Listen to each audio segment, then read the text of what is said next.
नमस्कार श्रोते मित्र हो.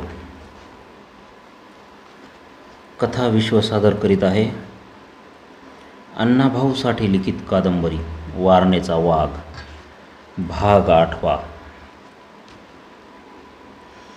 वाटेगावच्या फकीरा मांगानं बेडसगावचा सरकारी खजिना लुटला आणि इंग्रज सरकार खवळलं. त्यानं सर्व बळ मैदानात ओतलं. उभा सातारा जिल्हा घोड्यांच्या टापाखाली तुडवून काढला. एवढं करूनही सरकार शांत झालं नाही. त्यानं गुन्हेगार जमातीच्या कायद्यान्वये प्रांतातील एकूण एक करता माणूस कैद केला. नेरल्याच्या माळावर छावणी ठोकून निरपराधी लोकांच्या दावणीला लावल्या. फकीराची आई, आजी, बायको आणि सर्वच भावकीच पकडून त्या माळावर डांबून टाकली आणि जाहीर केलं, ही सर्व माणसं आम्ही ओलीस ठेवली आहेत. जोपर्यंत फकीरा हत्यार सोडून हजर होत नाही तोपर्यंत आम्ही एकही माणूस मुक्त करणार नाही. फकीरा फरारी होता. तो सरकारला चकवीत होता. पण नेरल्याच्या माळावर तडफडणाऱ्या माणसांचे हाल पाहून त्याचं काळीज तुटत होतं. आपल्या गणगोताला बेगुन्हा लोकांना निर्दयपणे डांबून मारू पाहणाऱ्या सरकारवर तो कडत होता, जळत होता आणि वाटेल ते करूनही माळावरची छावणीच कापून काढायची असा तो बेत रचित होता. त्या कामी मदत करण्याविषयी त्यानं सत्तूला निरोपही दिला होता आणि सत्तूचा निरोप आला होता. आज या घडीपासून मी आपल्या सर्व लोकांशी नेरले जवळ करीत आहे. मी जवळ येताच हल्ल्याचा दिवस मोकर करा. परंतु इंग्रज सावध होते, महाधूर्त होते. दोन वैरी एकत्र येऊ द्यायचे नाहीत. त्यांना वेगळं करून ठेचून काढायचा असा पेच करून कित्येक अंमलदार सत्तूच्या वाटा रोखून बसले होते. त्याला एक एक पाऊल उचलणं कठीण होऊन ठेवलं होतं. कित्येक पाचरा ठोकून ठेवल्या होत्या आणि दुसऱ्या बाजूनं फकीराचा पाठलाग चालूच ठेवला होता. अखेर सत्तूची धडपड वाया गेली. नेरले जवळ करणं त्याला अवघड झालं आणि सत्तू येत नाही म्हणजे कुमक मिळत नाही आणि आपण छावणी कापून काढू शकत नाही या विचारानं फकीरा निराश झाला, आगतिक झाला. शेवटी एके दिवशी त्यानं तलवार सोडली आणि आत्मसमर्पण केलं. आपल्या जमातीसाठी, आईसाठी, गोतासाठी त्यानं मृत्यूजवळ केला. इंग्रज सरकारचा जय झाला. अंमलदार चेकाळले. त्यांनी फकीरा व त्यांचे 10 साथीदार यांना बेड्या ठोकल्या. एका प्रचंड साखळीत सर्व कैद्यांची दावण बांधली. अनेक पोलीस, खूपशा बंदुका, कित्येक वरिष्ठ अधिकारी, कैक दगलबाज, गुन्हेगार असा मोठा लवाजमा घेऊन कोल्हापूरकडे कूच केलं. फकीराला कैद केल्यामुळं अंमलदारांची घमेंड वाढली होती. आम्ही जेते आहोत हे जगाला कळावं म्हणून ते फकीराला शस्त्राच्या सावलीत चालवीत घेऊन निघाले होते. हेतू हा की सर्व लोकांनी फकीराला पाहावं आणि कुणीही सरकारविरुद्ध बंडाचा विचार करू नये. सर्व मराठी माणसांना दहशत बसावी, कुणीही मानवर करू नये आणि यासाठीच रोज फक्त 3 मैल मजल मारून ते मुक्काम करीत चालले होते. पण कोल्हापूर मार्गावर लोक जमत होते आणि फकीराला पाहत होते. लोकांच्या झुंडीच्या झुंडी सडकेकडे धावत होत्या. सडकेच्या दुतर्फा लोक उभे राहून फकीराला पाहत होते आणि हळहळत परत जात होते. कैद्यांच्या पायातील साखळदंडाचा खळखळाट ऐकून लोकांना चीड येत होती. फकीरा एकाच गोष्टीचा विचार करीत होता, सत्तू जर आला असता तर आज जे घडलं त्यापेक्षा वेगळं काहीतरी घडलं असतं. जेवण वेळ केव्हाच टळून गेली होती. रात्र वाढत होती. नदीकाठी घनदाट शेवऱ्यात सत्तूचा तळ पडलेला होता. सत्तू अस्वस्थ झाला होता. तो उताना पडून फकीराबद्दल विचार करीत होता. त्या विचाराने त्याच्या अंगाला चटके बसत होते. सर्व लोक जेवून एकत्र येऊन बसले तेव्हा सत्तू उठून बसला आणि त्यांना म्हणाला, सरकार फकीराला कैद करून घेऊन जात आहे. मला मदतीला बोलावा. मी ही वारणामाई घेऊन येईन असं मी त्याला ह्या वारणामाईला साक्ष ठेवून वचन दिलेलं होतं, पण ते वचन मला पाळता आलं नाही. मी दुबळा ठरलो. सरकारी लोकांनी मला रेटलं आणि मी रेटला गेलो. मी काहीच करू शकलो नाही. फकीराचं काय? तो उद्या नाही तर परवा तोफेच्या तोंडी जाईल. तो माझ्यावर हत्यारानं उपकार करणारा आपलं कर्तव्य करून गेला, पण मला माझं कर्तव्य पार पाडता आलं नाही. आकाराम, गुणवंतराव, तुम्ही या गोंदाला विचारा. मदतीला ये म्हणताच तो रणमांजी हत्याराची कृष्णाच घेऊन या वरणाकाठी आला आणि बहादूरवाडीच्या मळीला त्यानं चालवलेली तलवार तुम्ही पाहिलीच. मग दादा तुमचं म्हणणं काय आहे? आकारामनं विचारलं. सत्तू गंभीर स्वरात म्हणाला, अजून वेळ गेलेली नाही. अजून वाटेत कुठंतरी सरकारी काफिल्यावर हल्ला करून फकीराच्या सुटकेचा शेवटचा प्रयत्न करावा असं मला वाटतं. सत्तू बोलत होता. त्याचा प्रत्येक शब्द शेजारच्या वारणा नदीच्या पात्रात घुमत होता. जणू काय वारणाच ते बोलत होती. आकाराम, आनंदा पाटील, गुणवंतराव, रावबा चौगला, बाबा पाटील, गोंदा गोंधळी, पांडू न्हावी, शिलाजी मोहिता, मळू महार, पंढरी मांग आणि इतर सर्वजण सत्तूच्या पुढं कडक करून बसलेले होते. त्या सर्वांच्या मध्ये एक जाळ जळत होता. त्याला लाल, पिवळा, पिवळट प्रकाश त्या सर्वांच्या चेहऱ्याशी एकरूप झाला होता आणि त्यामुळं ती मूळचीच उग्र माणसं अधिकच उग्र भासत होती.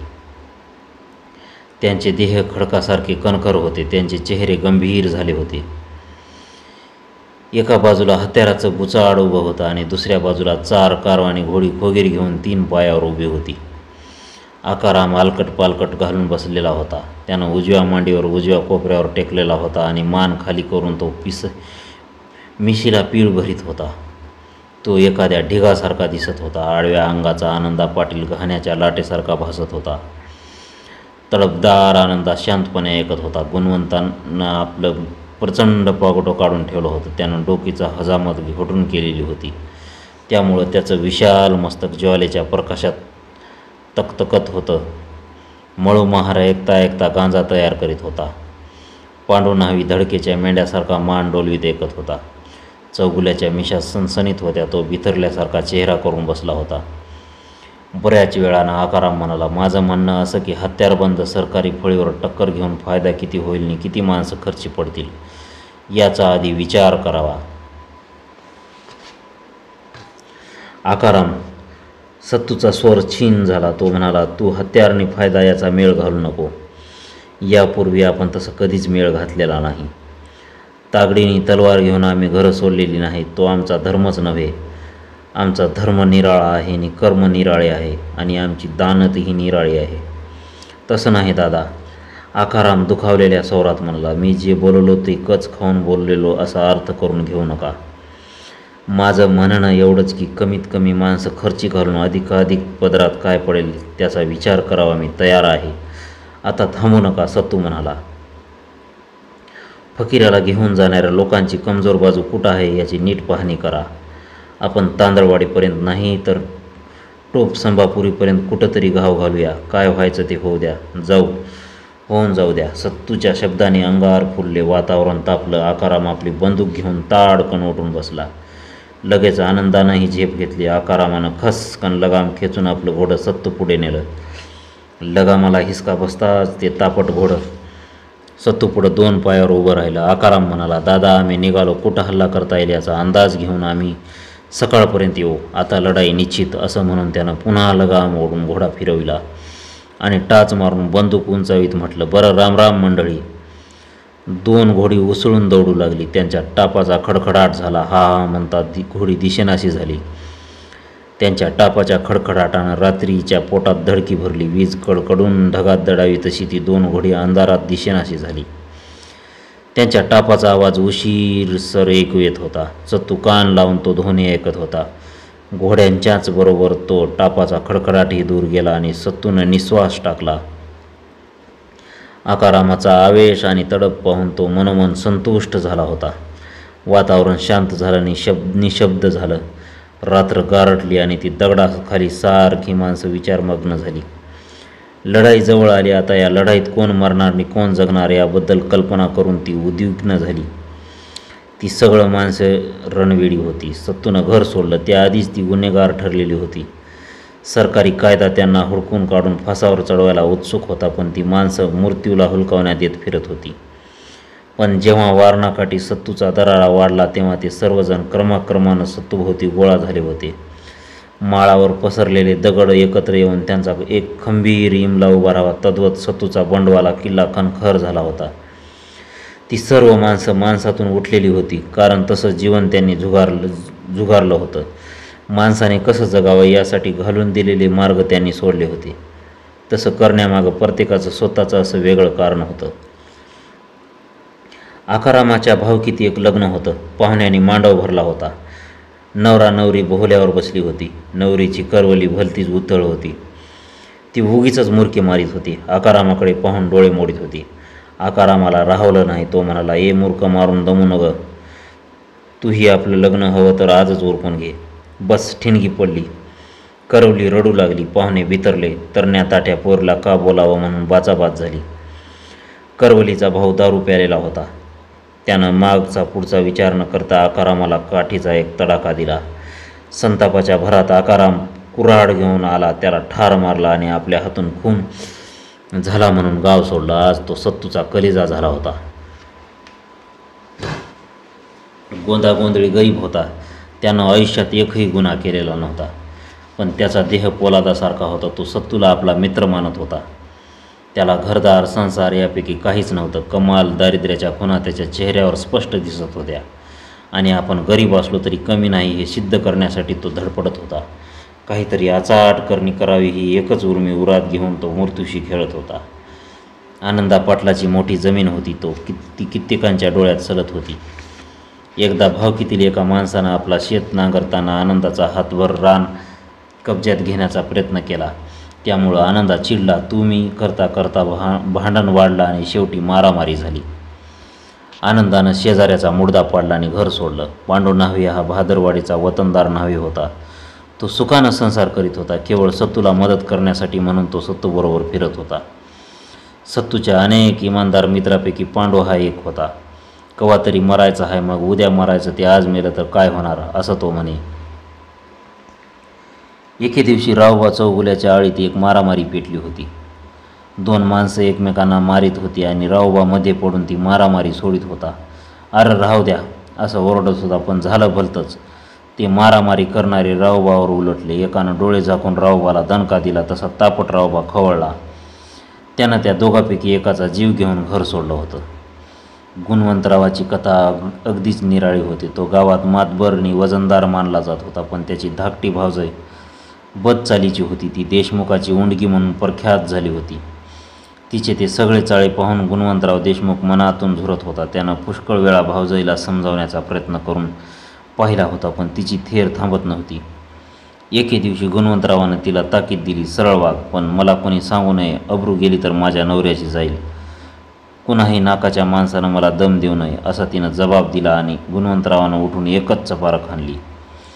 ती एकच चपारक त्या बाईच्या वर्मी लागली आणि ती पटकन मेली. आणि घरदार जमीन गाव सोडून तो वाघासारखा गुणवंतराव परागंदा झाला. पंढरी मांग आपल्या भावकीत पुढारी होता. एका आषाढात तो मर्याईची जत्रा करण्यासाठी पट्टी गोळा करीत होता.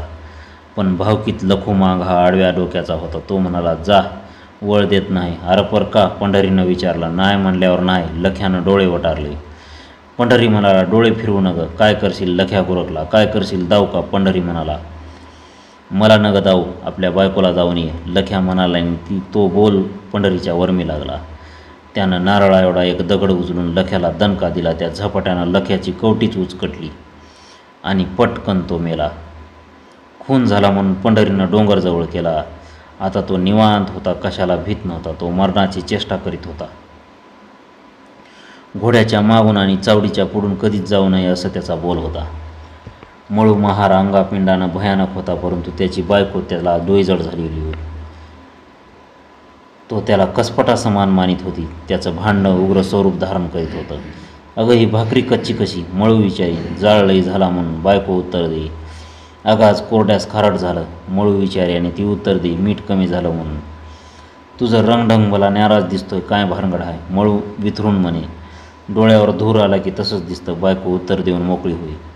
आणि यानं मळू चिडला. एके दिवशी त्याचा पारा चढला. त्यानं खसकन बायकोचं नाकच कापून टाकलं आणि म्हणाला, जा आता फिर कुत्र्यावानी. आणि आपण फरारी होऊन फिरू लागला. अशी ही सत्तूच्या भोवती जमलेली माणसं म्हणजे ईर्षालपणाचे नमुने होते. त्यांच्या जीवनात या ना त्या प्रकारचे अपघात होऊन ती माणसातून उठली होती आणि पुन्हा माणसासारखं जगण्यासाठी धडपडत होती. ती कायदा मानित नव्हती, पण जिभेला देव समजत होती. शब्दाला जागत होती आणि शब्दासाठी प्राण देण्याची दानत ठेवत होती. ती जगण्यासाठी केवढी शिकस्त करीत होती तेवढीच ती जीवावर उदारही झाली होती. मरणाला कसपटा समान लेखीत होती. सत्तू रात्रभर अस्वस्थपणे आकारामाची वाट पाहत होता. हळूहळू रात्र निवळली. अंधारात प्रकाश शिरला. पहाट झाली. पाखरं उठून गाऊ लागली. कुकुक्कू. कोंबड्यांनी दंगा केला. मोर केका देऊन वारणा काठ घुमवू लागले. वारा उठला, किंजळाची झाडं डोलू लागली. जगाच्या ऐश्वर्यात भर घालण्यासाठी जुना सूर्य नवरूप घेऊन यायला तयार झाला. एकाएकी टापाचा खडखडाट झाला. आकाराम आला म्हणून सत्तू उठला. सर्वजण उठून धडपडून उठले. तेवढ्यात आकाराम व आनंदा येऊन पोहोचले.